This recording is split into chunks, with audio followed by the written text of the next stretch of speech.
సమ్మె 17వ రోజుకు చేరుకుంది. నిన్న ఏవైతే చర్చలు జరిపారో బొత్స సత్యనారాయణతో అవి పూర్తిగా విఫలమైనవి. మేము ఒక్కటి వాటికే ఒప్పుకోలేదని వాళ్ళు చెప్పడం జరుగుతుంది, కానీ మొత్తం నెరవేరాలని వీళ్ళు అంటున్నారు. సో నిన్న ఏం జరిగింది అనేది వీళ్ళు మాట్లాడి తెలుసుకుందాం. మామగారు చెప్పండి, ఏంటి, ఎలా ఉంది? ఇంత ఎండలో కూర్చున్నారు, టెంట్ కూడా లేదు, రోజు వస్తున్నారు, మరి మీరు జరిపిన చర్చలు అనేవి విఫలమవుతున్నాయి. మరి మేము రోజు వస్తున్నాం సార్. నేను 23 సంవత్సరాలు అయింది చేరి, 1000 పెంచారు సార్. 7,000తో మొత్తం ఆయన ఏం పనికి వెళ్ళదు సార్. మేము 7,000తోనే అద్దె కట్టుకొని బతుకుతున్నాం సార్. మరి ఇంకా 7 సంవత్సరాలు ఉంది, రిటైర్ అయిపోతే ఏం తిని బతుకుతాం సార్. అంతా మీదయ్యే సార్. మేము పోరాడిందే కనపడుతుంది, కానీ మీరు న్యాయం చేసింది కనపడలేదు సార్. మీ దయ సార్. ఏం చేసి న్యాయం నీటిలో మంచిదా మీ దయ్య, పైకి తేల్చుదా మీ దయ్య బాబు. మాదేం లేదు సార్. మేము అవి తినే బతకాలి. మా మొత్తం కళ్ళు కనపడవు, పనికి వెళ్ళు, ఇంట్లోనే ఉంటాడు. 2 లక్షల రిటైర్మెంట్ ఇవ్వాలి సార్. ఈ 7,000లోనే బతకాలి. మరి ఏం చేస్తాం? అంతా మీ దయ్య సార్. 2 లక్షల రిటైర్మెంట్ ఇవ్వండి సార్. మాకు అదే కోరిక, ఇంకేం ఆశ లేదు బాబు, మీ దయ. సో ఈ వయసులో ఆవిడ అడుక్కోవాల్సిన పరిస్థితి వచ్చింది రోడ్డు మీదకి వచ్చి. సో వాళ్ళు చెప్పిన కోరికలు నెరవేర్చకపోతే వాళ్ళ పరిస్థితి నిజంగానే రోడ్డు మీద ఉంటుందని మాకు అర్థమవుతుంది. ఈ వయసులో ఆవిడ నిజంగా 17 రోజుల నుంచి ఇక్కడ చేస్తున్నారంటే మీకు నిజంగా హ్యాట్సాప్ చెప్తున్నాం. మేము కూడా 17 రోజుల నుంచి ఇంట్లో కుటుంబాన్ని వదిలేసి రోడ్డు మీదకి వచ్చి చేస్తున్నారు. మరి ప్రభుత్వం నుంచి స్పందన రావాలని మేము అనుకుంటున్నాం. కళ్ళు కనబడవు పాప, నేనే తెచ్చుకొని పెట్టాలి తినాలి. 7,000 సార్. అవి కూడా సరిగ్గా నెలలకి వెయ్యరు. పింఛన్ డబ్బులు వస్తున్నాయా? పింఛన్ ఏమి రావు. మా ఆయనకి 57 సంవత్సరాలు, నాకు 53 సంవత్సరాలు. ఇద్దరికి రావు. 45 సంవత్సరాల డబ్బులు కూడా మాకు రావు. నేను ఉద్యోగం చేస్తున్నానని వెయ్యలేదు నాకు. మరి ప్రభుత్వం ఏం అడగలేదా మీరు వాళ్ళని?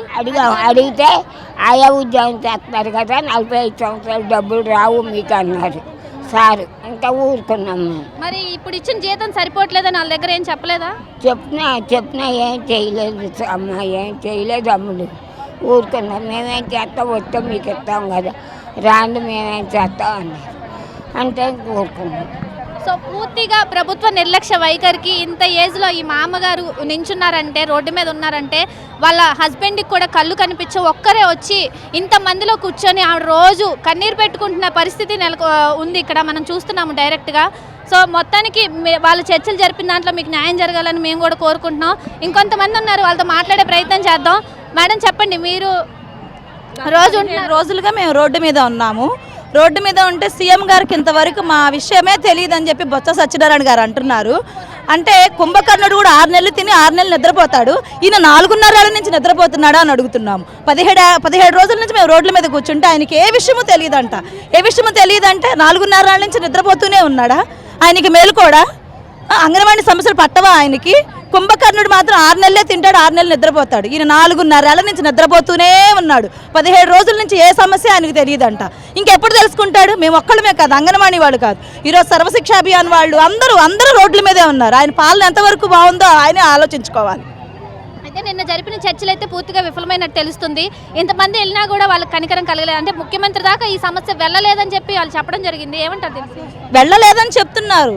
అసలు అది నమ్మదగిన విషయమో లేదో తెలియదు. వాళ్ళకే వదిలేయాలి, వాళ్ళ విజ్ఞతకే వదిలేయాలి. 17 రోజుల నుంచి రోడ్ల మీద ఉంటే తెలియలేదు, సీఎం దాకా వెళ్ళలేదు అంటే ఏంటి?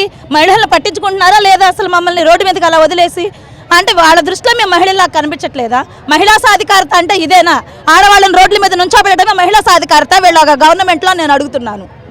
మీరు చెప్పండి అమ్మా, నిన్న మీకు దెబ్బలు కూడా తగిలినాయి, మీరు చూయించవచ్చు, మనం చూడొచ్చు. దెబ్బలు కూడా తగిలినాయి వీళ్ళకి, గాజులు గీరుకొని బ్యాండేజ్ వేసుకొని, అయినా ఈరోజు ధర్నాకు వచ్చారు వాళ్ళు. సో చూద్దాము. మేము శాంతియుతంగా ధర్నా చేస్తుంటే మీ పోలీసులు మా మీద ఈ రకంగా దాడి చేయడం కరెక్ట్ కాదని చెప్తున్నాను. నేను అన్ని జిల్లాల్లో పోలీసులు దగ్గర నుండి తీసుకెళ్ళి వెలుగు పత్రం ఇచ్చేలా చేశారు. ఇక్కడ మాత్రం ఎందుకు ఎందుకు పోలీసులు దౌర్జన్యంగా మా మీద పడి కొట్టి పిన్నిసులతో గుచ్చి ఎంత గాయపరిచారో మేము చాలా బాధపడుతున్నాము. అక్క చెల్లెమ్మలు అన్నారు, అక్క చెల్లెమ్మల్ని ఇలాగే చేస్తారని అడుగుతున్నాము. మీ వాళ్ళు, మీ పోలీసు వాళ్ళు, మీ సెక్రటేరియట్ లో పనిచేసే వాళ్ళు మీ వాళ్ళే అంటున్నారు. మేము ధర్నా చేయలేకపోతున్నాము, మాకు ఇలాగే అన్యాయం జరిగింది, మీరు చేయండి, మేము చేయలేకపోతున్నాము. మీరు ఇలా ధర్నా చేసి మీ బాధ మీరు తెలియజేయండి. మేము ఎలక్షన్ లో ఆయనకు ఓట్లు ఎలా వేసి ఆయన ఎలా తింపాలో మాకు తెలుసు అని మీ వాళ్ళే అంటున్నారు.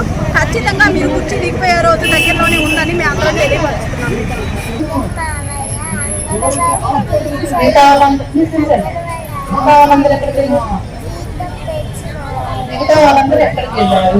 హాస్పిటల్కి ఏదైనా గట్టిగా జబ్బు వస్తే హాస్పిటల్ తీసుకెళ్ళి పెట్టే వాళ్ళు ఉన్నాం. గవర్నమెంట్ హాస్పిటల్ అయితే చూస్తా ఉంటాం, చూడండి అంటారు. మాకు ఏదైనా హాస్పిటల్ సౌకర్యం ఉందో లేదు, లేదా రిటైర్మెంట్ అయిపోతే కనీసం 5 లక్షలు ఇస్తే ముసలితనం వచ్చినారు దాన్ని చూసైనా పిల్లలను పెడతారు. మాకు అది లేదు, ఏమీ లేకుండా మమ్మల్ని ఇలా ఈ రోజు నడి రోడ్డు మీద నిలబెట్టేది ప్రభుత్వం. మరి ఈ ప్రభుత్వానికి వదిలేస్తున్నాము. ఇంతమంది ఆడవాళ్ళు ఏడుస్తున్నారంటే అది జయకరం కాదు. మా అక్కమ్మలో చెల్లెమ్మలు అని అన్నారు. మరి వాళ్ళ ఉసురు మరి ఎలా ఉంటుందో ప్రభుత్వానికి తెలుసు. ఒక్క నిమిషం, 10th క్లాస్ క్వాలిఫికేషన్ మీరు తీసామన్నారు.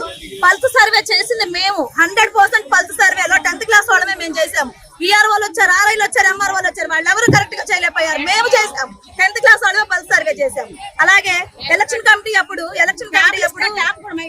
ట్యాబ్లు ఇచ్చారు మాకు, ఓట్లు అందులోనే చెయ్యండి అని. అది కూడా మేమే కరెక్ట్ గా చేసాం. మరి మీరు ఫ్యామిలీ కింద కూర్చోబెట్టి వేలకు వేలు ఇచ్చిన వాళ్ళు మీరు కరెక్ట్ గా చేయలేకపోయారు. ట్యాబ్లు ఇచ్చిన వాళ్ళు మేము కరెక్ట్ గా చేసాము.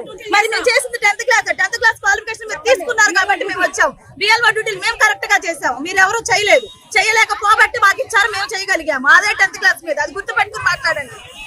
10,500 11,500 ఇస్తున్నాం, అదే ఎక్కువ అంటున్నారు. ఆ 11,500 వచ్చింది కూడా మేము సెంటర్ కి తిరిగి ఖర్చు పెడుతున్నాం. వచ్చిన దాంట్లో 6,000 రెంట్ కట్టి, కరెంట్ బిల్ అన్ని మేమే కొనుక్కుంటే మేము ఇంటికి తీసుకెళ్ళేది ఏముంది, మా పిల్లలకు పెట్టేది ఏముంది? ఇంకా మేము మాకు కష్టపడిన దానికి ప్రతిఫలం ఏది? ప్రైవేట్ స్కూల్లో చదివే వాళ్ళు వచ్చిన డబ్బులు తీసుకెళ్ళి వాళ్ళ ఇంట్లో ఖర్చు పెడతారు. మేము వచ్చిన దానికి ఖర్చు పెడుతున్నాం. మాకంటూ ఒక బెనిఫిట్ ఏమీ కష్టం లేదు. అదే విధంగా శాలరీతో పాటు అద్దెలు వేసి అన్ని కూరగాయ బిల్లులు వేస్తే మేము కష్టపడిన దాన్ని మేము తీసుకొని మా పిల్లలను మేము పోషించుకోగలం. మా కుటుంబాలకు ఎలా పోషణ జరిగింది తిరిగి సెంటర్ గా మేము తిరిగి పెడుతున్నాము. దాన్ని చేస్తున్నాం, అంత ఇస్తున్నా అని పెద్దవా చేసి తెప్పి చూపిస్తున్నారు. మాకు కష్టం కనపడట్లేదు. ఈ రోజు ఒక తల్లి ఒక బిడ్డను చూడడానికి ఎప్పుడు స్కూల్ తెరుస్తారో తొందరగా పంపించేద్దామని చూస్తున్నారు. 10 మందికి 15 మంది పిల్లలు మేము ట్రీట్ చేసుకొని వాళ్ళకి రాగానే వాళ్ళకి అన్ని యాక్టివిటీస్ చేయించి వాళ్ళు కొట్టుకోకుండా తిట్టుకోకుండా జాగ్రత్తగా మళ్ళీ తిరిగి ఇంటికి చేర్చే బాధ్యత మా అందరి చేతుల్లో ఉంది. వాళ్ళు నమ్మి మమ్మల్ని పంపిస్తున్నప్పుడు మా పనిని ఎందుకు ఇలా చులకన చేస్తున్నారు? ఇంత ఎండలో మమ్మల్ని కూర్చోబెట్టాల్సిన పరిస్థితి ఎందుకు వచ్చింది? ఏం పాపం చేసాం మేము? మా కష్టానికి ప్రతిఫలమే కదా అడిగాము, అంతకు మించి ఏమన్నా అడిగామా? మా పని తీరు మీకు తెలుసు కదా, ఏం చేస్తున్నాం ప్రతిదీ తెలుసు. ఆన్లైన్ వర్క్ చేస్తాం, ఆఫ్లైన్ వర్క్ చేస్తాం, చిన్నపిల్లలను చూస్తున్నా, ప్రతి గర్భిణీ బాలింతని మానిటరింగ్ చేస్తున్నాం. మేము ఎంత చేస్తున్నప్పటికీ మా కష్టానికి విలువ లేకుండా మాట్లాడుతున్నారు. ఇది కరెక్ట్ కాదు. ఆడవాళ్ళని బాధపడడం పరిస్థితి మంచిది కాదు. ఈ ప్రభుత్వానికి అంతకంటే మంచిది కాదని మేము తెలియపరుస్తున్నాం. మేడం మాకు వచ్చే 11,500 రూపాయలు ఈ రోజు నిత్యావసర సరుకులు కొనుక్కుని ఇల్లు గడవడం చాలా కష్టంగా ఉంది. మాకు రావాల్సిన గవర్నమెంట్ తరఫున వచ్చే స్కీమ్స్ కూడా ఎటువంటివి కూడా మాకైతే రావట్లేదు. మా పిల్లలకు కానీ, మాకు కానీ, మా హస్బెండ్స్ కానీ. మా హస్బెండ్ అయితే టైలరింగ్ వర్క్ చేస్తారు. ఆయనకు ఆ టైలరింగ్ స్కీమ్ రావాలంటే మీ ఆవిడ గవర్నమెంట్ ఎంప్లాయీ కావాలంటారు, పిల్లలకు అమ్మఒడి రాదంటారు. ఎటువంటి స్కీమ్స్ మీరు ఎలిజిబుల్ కాదంటున్నారు. ఆన్లైన్ లో ఏమో గవర్నమెంట్ ఎంప్లాయీ అని చూస్తున్నారు. మాకు గవర్నమెంట్ ఎంప్లాయీకి సంబంధించినటువంటి ఎటువంటివి రావట్లేదు. 11,500తో మేము స్కూల్ ఎట్లా రన్ చేస్తాం? మాకు టైంకి బిల్లులు రావు, బిల్స్ కానీ అద్దెలు కానీ టైం రావు. ఇవి వచ్చే జీతంలోనే మేము అన్ని పెట్టుబడి పెట్టి ఎదురు పెట్టుబడి పెట్టి మేము స్కూల్ రన్ చేస్తున్నాం. ఓకే, మీరు చెప్పండి. ఇప్పుడు మేము ఒకటేనండి, 17 రోజుల నుంచి సమ్మె చేస్తూ ఉన్నాము. ఇప్పుడు మేము గవర్నమెంట్ ఎంప్లాయీస్ అని చెప్పి మాకు ఎటువంటి ప్రభుత్వ పథకాలు మాకు అమలు చేయడం లేదు, మాకు రాని పెట్టలేదు. మరి గవర్నమెంట్ ఎంప్లాయీస్ అంటే గవర్నమెంట్ సరిపడా గవర్నమెంట్ స్కేల్ ఇవ్వండి. మేమే మా వైట్ రేషన్ కార్డులు మాకున్నవన్నీ కూడా మేము ఇచ్చేసి గవర్నమెంట్ జీతాలు తీసుకుంటాము. మరి అటువంటి మేము గవర్నమెంట్ పని చేస్తాం, గవర్నమెంట్ సరిపడా జీతాలు మాకు ఇవ్వరు, ప్రభుత్వ ఉద్యోగులుగా గుర్తించరు, కానీ ప్రభుత్వ పథకాలు మాకు రావు. అంటే మేమేంటి దాన్ని ఏమనాలంటే ఏదో సామెత చెప్పినట్టుగా ఉంది మా పరిస్థితి. ఏంటంటే అవి తినడానికి మా ముందు ఉంటాయి కానీ మేము తినడానికి పనికి రానిలాగా అయిపోయాం. అంగన్వాడీ టీచర్ అంటే ఒకటే ఉద్యోగం చేస్తా అనుకుంటున్నారు. ఒక గర్భవతి పౌష్టికాహారం అందించడం కాదు, వాళ్ళకి నేనే చూస్తాం, వాళ్ళ పనులు వేస్తాం, ల్యాప్టాప్ ఇచ్చారు, ఫోన్ లో వర్క్ చేస్తాం, చాలా యాప్లు ఉంటాయి. ఒక రకంగా చెప్పాలంటే 10th క్లాస్ నాలెడ్జ్ అని చెప్పి మమ్మల్ని వేగంగా మాట్లాడుతున్నారు. కానీ మాకైతే ఏ ఐసిడిఎస్ మహిళా శిశు సంక్షేమ శాఖ మినిస్టర్ ఉన్నారో ఆ మినిస్టర్ గారికి వైఎస్ఆర్ యాప్ అంటే తెలియదు. మేము చేసే పోషణ ట్రాకర్ అంటే తెలియదు. అసలు ఆవిడకి మా పనే తెలియదు. ఆవిడకి మా పనే తెలియకుండా ఇవి ఉంటాయా అని చెప్పి ఆవిడ ఇలా చూసింది మా వంక. అంటే ఆవిడకి మహిళా సంక్షేమ శాఖ దాంట్లో పనిచేస్తున్న ఆవిడకి అసలు మా పనే తెలియని ఆవిడ మాకు మినిస్ట్రీ. మరి ఈ విధంగా ఉంటే మా సమస్య అలా తెలుస్తుంది. నిజంగా తెలిస్తే కదా అయ్యో వీళ్ళు ఇంత సమస్యల్లో ఉన్నారు కాబట్టి వీళ్ళ న్యాయమైన కోరికలనే తెలుస్తుంది. కానీ ఇప్పుడున్న మంత్రివర్గానికి ఎవరికి కూడా మా పని తెలియదు. వాళ్ళదంతా రౌడీ పాలన, రౌడీలు రాజ్యం వెళ్తా ఉన్నారు. ఇట్లా అయితే మేము బతకడానికి చాలా కష్టం. మానవ ప్రజాస్వామిక దేశంలో ప్రజాస్వామికంగా వచ్చారు కాబట్టి అట్లానే మమ్మల్ని ట్రీట్ చేయండి. మేము అడిగేవి గొంతుల కోరికలు కాదు. మేము మాకు కావాల్సిన 26,000 రూపాయలు కనీస వేతనం కావాలి, గ్రాట్యుటీ కావాలి. వృద్ధాప్యంలో మేము 62 సంవత్సరాలు వర్క్ చేశాక మాకు రూపాయి అంటూ లేకుండా మేము ఇంటికి వెళ్ళిపోతే మమ్మల్ని ఎవరు చూస్తారు? మేము చేసే పని 24 గంటల వల్ల మా పర్సనల్ పనులు కూడా మేము వెళ్ళాం. ఎక్కడైనా ఏదైనా సందర్భంగా ఏమన్నా ఫంక్షన్స్ జరిగినా మేము అటెండ్ అవ్వడానికి ఉండదు. ఎందుకనంటే మాకు ఈ పని ఒక చావుకు వెళ్ళాం, ఒక శుభకార్యానికి వెళ్ళాం. ఎందుకనంటే మాకున్న పని అటువంటిది. వెళ్ళనివ్వరు మమ్మల్ని. ఈ పని ఉందిగా మీరు ఎలా వెళ్తారంటారు. రేపొద్దున్న మాకు బంధువులు కూడా మా దగ్గర లేరు. ఎందుకనంటే మేము పనిచేస్తున్న పనిని అంత విశ్వాసంగా పనిచేస్తున్నాం.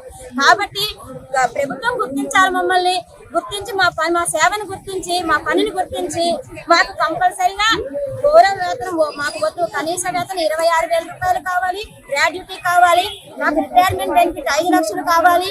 తర్వాత మాకు మెడికల్ వేతనంతో కూడిన మెడికల్ లీవ్లు కావాలి. మాకు అంగన్వాడీలో ఏవైతే మౌలిక సదుపాయాలు ఉన్నాయో అవన్నీ మాకు సమకూర్చి మా డిమాండ్స్ ఏవైనాయో అవన్నీ తీర్చేంత వరకు మా పోరాటం అయితే కొనసాగిద్దండి.